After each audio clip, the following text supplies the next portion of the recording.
The name of the movie is Redemption. Two thugs are tormenting homeless people who are attempting to catch some sleep on a chilly February night in the back alleyways of London. While hiding their dope in her mouth, Isabel warns Joey not to respond violently inside one of the cardboard boxes. They try to escape but are stopped by thugs who take the dope. When one of them starts to unzip Isabel's jacket, Joey knocks out the thug who is restraining him and they try to run for. Joey is attacked before he can flee as Isabel flees. He scales a building's roof, unlocks a window, and leaps to a location. He arrives at an apartment, but because the owners aren't there, he spends the night there. One of the thugs spots Isabel in the meantime and attacks her with a knife. As Joey leaves the flat in the morning, he showers and shaves. When the phone rings as he is leaving, he answers it and listens to the voicemail, where he discovers that the apartment's owner, Damon, is now in New York and won't return until October 1st. Joey settles in and takes care of the mail. He located a newly issued debit card with the pin still on it, so he went to the ATM to withdraw the money.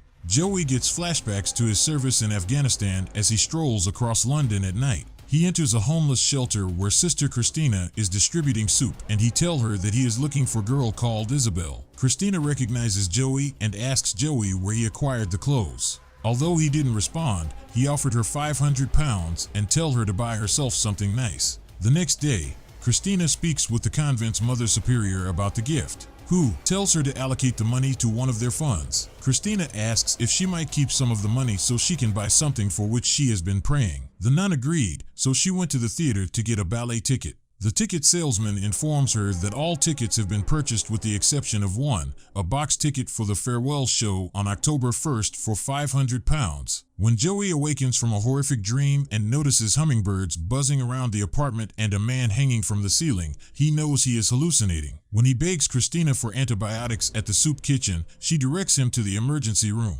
He says that since he left the special forces, he cannot avoid the court-martial because there will be no pardon for him. Christina shows mercy and inquires about his requirements. He claims he has 2 broken ribs and an infection that, if it gets to the bone, would kill him. She gives him antibiotics and painkillers and tells him she was asked about Isabel. He queries whether he made a mistake last night and how she learned about Isabel. Christina realizes that he can't remember but doesn't mention the £500 and tells him that Isabel doesn't come for food anymore. Back at the apartment, Joey takes his meds diligently and pours his booze down the drain.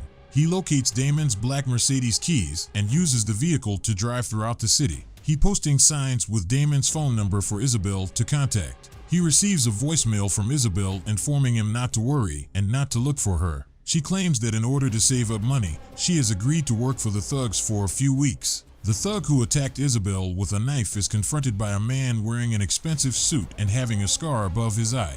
They enter a parcel delivery's location late at night, and the man scopes out 3 blondes. One of them is Isabel. It seems that she is working as a call girl at an underground brothel run by the thug. Joey returns to the flat with groceries on a bright March afternoon. He is making himself a healthy drink when the doorbell rings. A woman's voice calls out that she saw someone enter and that she will contact the police. When Joey asks who he is after he opens the door, he replies that he is one of Damon's boyfriends. According to him, Damon advised him to spend the summer there and put his life back together. Joey tears up Damon's debit card when he is working in a Chinese restaurant. He is working out on the rooftop while also serving as a sort of unpaid bouncer when there is turmoil at the Chinese restaurant. One evening, the head waiter calls him over to remove a bunch of unruly men. The men become furious as he leads them outside, and one of them tries to punch him. The proprietor of the restaurant inquires about Joey to the head waiter as he observes him taking care of the guys without breaking a sweat.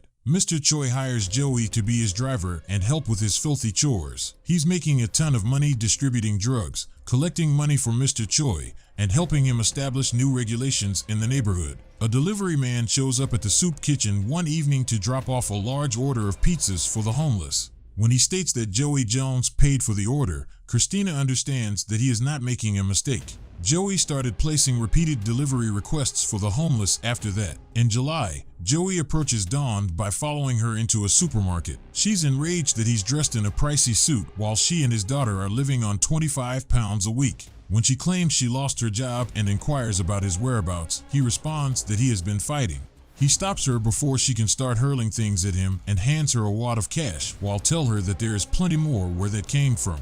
Outside the monastery, Christina discovers stacks of boxes, a dress, and a message inviting her out. She goes to the street behind the Chinese restaurant to meet Joey, who is grilling. She comments that this is a pretty weird thing for him to be doing and inquires about any mental health issues he may have, which he doesn't dispute. She informs him that she has news and displays a picture of a young woman who was discovered in the river. She claims that the police came to her because they needed assistance identifying the girl. He doesn't want to look at the photo, but when he does, he immediately recognizes Isabel. Joey burns the picture on fire and sits down to eating his steak. When he asks if one of those wealthy men killed Isabel, Christina replies that the police believe Isabel was killed by a customer. In a flash of passion, Joey flips over a table, upsetting Christina. She tells him that he's a hypocrite for complaining about Isabel when the autopsy revealed dope in Isabel's system and he's the one who is dealing it. Christina confides in him once he has calmed down that he gave her money and she wasted it. She claims to have sold some of her belongings and indeed gives him the money back. In an alley, the homeless folks are being troubled by the thugs,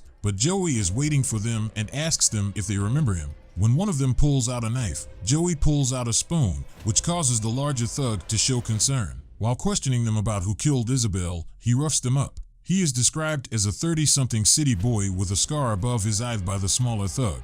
At a picture gallery, Christina runs into Joey wearing the dress he gave her. She observes his surprise when she first appears, and when he asks why she was wearing the dress, she replies that it is the only one she owns. While enjoying a glass of champagne, Christina tells Joey that she hasn't eaten anything and might pass out. He offers her a description of the man who killed Isabel when she claims she is there to get information about the case. After an agent at the private viewing asks who they are, they exit the gallery and rush down the street. Christina is flirting with Joey while a little inebriated. When she asks him when Damon will be returning, he responds that it will be on October 1st, the same day as the ballet performance. They exchange a kiss before she departs and she claims that it is fate. The following morning, he is heading for work. His neighbor approaches him and inquires about his well-being. She comments that he seems like a different person and inquires as to his sexual orientation.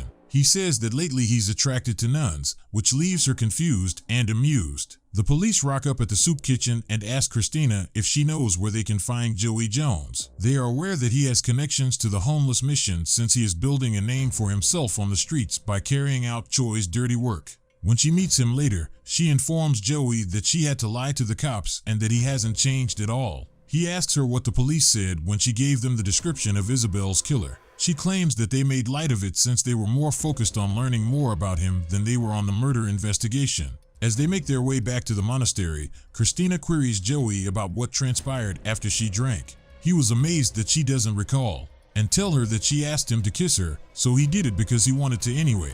She asks him why he wanted to. He calls her query silly, and he instructs her to look in the mirror in response. She lets down her guard. When Christina tells Joey that she killed her gymnastics coach when she was a child because he sexually assaulted her 17 times beginning when she was 10 years old, they sent her to the convent instead of prison because she was so young. She tells him she's never told anyone else that story. Joey reciprocates and confides in her that when he left the military he just took off his uniform and ran. At the convent, the Mother Superior inquires about why Christina applied for the mission in Sierra Leone. Christina says that Africa has always been part of her life plan and asks permission to move it forward because there are too many distractions in London.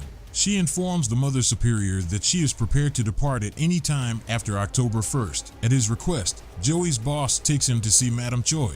Joey asks her about violent men who pay for girls, and she tells him that she doesn't deal with them, they're on her violent blacklist. She affirms that she recognizes the killer after he tells her the killer's description of Isabel. She says that she will reveal the identity of the man in return for a favor. The man with the scar above his eye is roughing up a young woman who clearly wasn't expecting it. Another young woman who is in the house hears the commotion and approaches the room where she sees the man's coat hanging outside in the hallway. She checks his pockets and finds an invitation to a rooftop cocktail party addressed to Max. Joey fetches a truck loaded with stowaway migrant workers for Madame Choi and delivers the truck to a warehouse. The guy at the warehouse pays him and Joey asks the guy for the information he asked for while counting the money. The guy says that it's coming. Joey looks down at Max's invitation to the rooftop cocktail party. It's the 1st of October and Christina goes to the park because Joey has asked her to meet him there to take pictures of him for his daughter. He claims that in order for her to remember him as she gets older, he wants to have pictures of himself as a good, regular man. Christina asks if he won't see her. He says that he doesn't think he'll look like this for much longer. Christina is concerned and asks why he won't look like this. He doesn't answer. They go for coffee and she asks Joey to send her a few of the pictures so she can take them with her to Africa. She claims she wants to finish her crazy patch in London with him before she leaving tomorrow. Joey gives her a smile. They end up at Damon's apartment and get intimate. After they're done, Damon gets home and tries to open the door, but he can't get in because the door is locked from the inside. They run out the back, down the fire escape, and onto the street where he tells her that there's enough money in his bag for them to start over somewhere. He is stopped by Christina, who tells him that if he wants to be a good man, he must be a good man. She gives him a passionate kiss and invites him to go to the ballet with her tonight at 7. Joey is torn as he watches her walk away. Joey goes to Don's house and his daughter answers the door, but she doesn't know who he is. He puts the bag of money down and tells her it's for her mother and hands her the envelope of photos and tells her it's for her. Outside the ballet, Christina is waiting for Joey, but he never arrives. He goes to the rooftop cocktail party instead, where he finds Max and starts up a conversation. Max becomes concerned and asks Joey who he is, but Joey doesn't answer him and throws him off the rooftop in plain sight of the other guests. As Christina is leaving the ballet, she sees Joey passed out on the side of the road with a booze bottle in his hand. He wakes up and tells her that he hurts people when he's sober and healthy. She consoles him after he begins to cry. On her way to the airport the next morning, Christina reads a note from Joey. In the letter, he tells her that he sent Damon the money he stole plus extra for rent. He says that he left the boys at the homeless mission some pizza money and sent the details of the human smugglers to the police. He tells her that he was alive for one summer and he's glad that he spent it with her. The police confirm visuals on Joey as he walks down a street swigging a bottle. They warn to approach him with extreme caution. Thank you for watching. If you want to see more videos like this, subscribe.